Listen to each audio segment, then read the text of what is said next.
جب جنگ احد میں یہ افواہ اڑا دی گئی کہ آقا شہید ہو گئے ہیں تو مدینہ المنورہ میں ایک عورت تک جب یہ خبر پہنچی کہ آقا کو شہید کر دیا گیا ہے، وہ عورت بے چین ہو گئی، بے قرار ہو گئی۔ وہ عورت اپنے گھر سے نکلتی ہے آقا کی تلاش میں، آقا کی خیر و عافیت کو معلوم کرنے کے لیے، آقا کا حال جاننے کے لیے اپنے گھر سے باہر نکلتی ہے۔ جب گھر سے باہر نکلتی ہے، چونکہ اس نے سنا تھا کہ آقا کو شہید کر دیا گیا ہے، جب گھر سے باہر جاتی ہے تو کچھ صحابہ کرام علیہم رضوان جو جنگ احد سے واپس لوٹ رہے ہوتے ہیں ان کو دیکھتی ہے، پوچھتی ہے میرے آقا کا کیا حال ہے، میرے آقا کیسے ہیں، میرے محبوب کیسے ہیں۔ میں نے حدیث پڑھی تھی نا، لا یؤمن احدکم حتی اکون احب الیہ من والدہ وولدہ والناس اجمعین۔ اس وقت تک انسان مومن ہو ہی نہیں سکتا جب تک وہ آقا سے ایسا پیار نہ کر لے جو پیار والدین کے پیار سے زیادہ ہو، جو پیار دولت کے پیار سے زیادہ ہو، جو پیار اولاد کے پیار سے زیادہ ہو۔ انسان مومن بنتا ہی اسی وقت ہے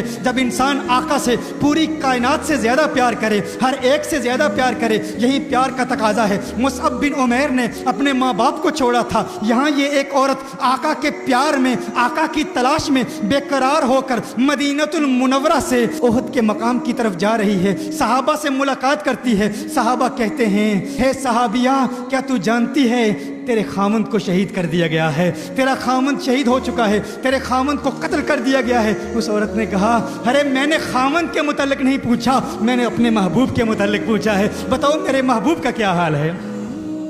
میری بہنیں غور کریں، اب سوچیں، اس عورت کے مزاج کو سمجھیں، اس کی سوچ کو سمجھیں۔ اگر آپ کے خامند کو شہید کر دیا جائے ہمارا حال کیا ہوتا ہے؟ اگر ہمارا کوئی اپنا شہید ہو جائے، اپنا قتل ہو جائے، اپنے کسی محبوب کا انتقال ہو جائے، کسی پیارے کا انتقال ہو جائے تو ہم آقا کے پیار کو بھول جاتے ہیں، آقا کی محبت کو بھول جاتے ہیں۔ اپنے کسی رشتہ دار کا جنازہ اٹھایا جائے تو نماز بھول جاتے ہیں، عبادت بھول جاتے ہیں۔ کوئی جرت نہیں کرتا کہ فلاں صاحب کو نماز کی طرف راغب کیا جائے۔ وہ کہے گا ارے عقل کے اندھے، تجھے پتہ نہیں ماتم کا گھر ہے، یہاں فوتگی ہو گئی ہے، پریشانی کا وقت ہے، تکلیف کا وقت ہے، ارے ان کے لیے اتنی بڑی مشکل کا وقت ہے، انہیں اس وقت نماز کی یاد نہ دلا۔ نماز کی یاد دلانے والا داعی اور مبلغ بھی جب نماز کی طرف راغب کرنے کی کوشش کرتا ہے تو ہچکچاہٹ محسوس کرتا ہے، ڈر محسوس کرتا ہے، گویا کہ اسے یہ خوف لاحق ہوتا ہے اگر نماز کی طرف راغب کیا تو گھر والے کہیں گے موت واقع ہو گئی ہے تو عبادت یاد کرا رہا ہے، موت واقع ہو گئی ہے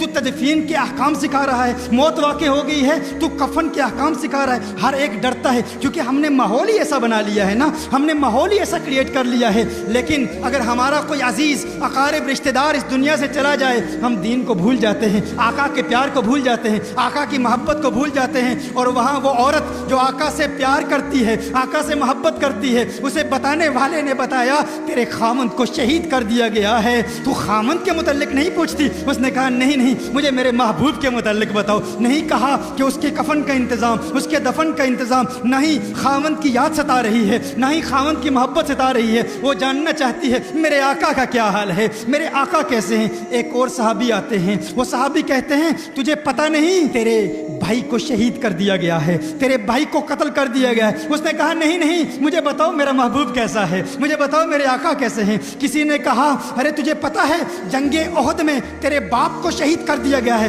اس نے کہا نہیں نہیں، بتاؤ میرے آقا کیسے ہیں، بتاؤ میرے محبوب کیسے ہیں۔ پھر کسی صحابی نے بتایا کونین کے والی صلی اللہ علیہ وسلم الحمدللہ خیر و عافیت سے ہیں۔ جب آقا کی خیر کا علم ہوا تو پھر بھی نہیں کہا کہ اب مجھے میرے خامند کی لاش کی طرف لے جاؤ، خامند کے جنازے کا اہتمام کرنا ہے، اپنے بھائی کے جنازے کا اہتمام کرنا ہے، اپنے باپ کے جنازے کا اہتمام کرنا ہے۔ کہا نہیں نہیں، آقا خیر سے ہیں، آقا عافیت سے ہیں، مجھے آقا کی بارگاہ میں لے جاؤ، کیونکہ مجھے سکون اسی صورت میں ملے گا جب میری پیاسی آنکھیں آقا کے چہرہ والضحیٰ کو دیکھیں گی۔ آقا کی بارگاہ میں جاتی ہے، آقا کے ایسی چہرے کو دیکھتی ہے اور پھر کہتی ہے یا رسول اللہ آپ کی عافیت اور خیر کے بعد اب ہر مصیبت ہے چہے، اب کسی مصیبت کا غم نہیں، آپ خیریت سے ہیں، اب کوئی غم نہیں، کوئی ڈر نہیں، کوئی خوف نہیں۔